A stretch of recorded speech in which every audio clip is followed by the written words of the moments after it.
asalaamaaleykum mbokki TikTok yi leen nuyu baax di leen ziar seen mbokku Teben Techno dellu si ak yeneen ci yeneen vidéo comme ni mu ko daan amalee ci YouTube bi bii nag di suñu première vidéo ci TikTok bi kon ngeen abonné bu baax mais ñu doole ñu mën a continuer liggéey bu baax a baax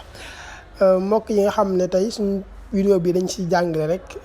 rawatina ñi nga xam ne ñooy sàkku xam-xam yu demee noonu rawatina ñuy jëlee note seen téléphone portable rawatina ñi nga xam ne dañuy jëlee note seen téléphone bi iPhone bëri na ay secret yoo xam ne mi ngi ci. par exemple fi ñu jëlee note ci bu ñu duggee si note bi bëgg a defar benn cercle wala benn trajectoire droite wala xeetu dessin boo bëgg a def rek mën nga ko def iPhone la si mën a jàppale. léegi bu ñu ñëwee ba si flèche bi nga xam ne mooy genre bic bi bu ñu ko laalee dinañu mën a indi couleur bu ko defee ñu choisir benn couleur rek bu ko defee ñu génn bu ko defee ñu def benn cercle par exemple rëdd dañuy bës téye bu ko defee bàyyi mu ñëw léegi ñu defaat beneen xool. te bés bàyyi mu ñëw wala ñu def benn droite te mu ñëw ak yeneen xeetu dessin yoo xam ne képp ku bëgg rek mën ngaa xool di sa mën a am yeneen jàngat jaa ngeen jëf.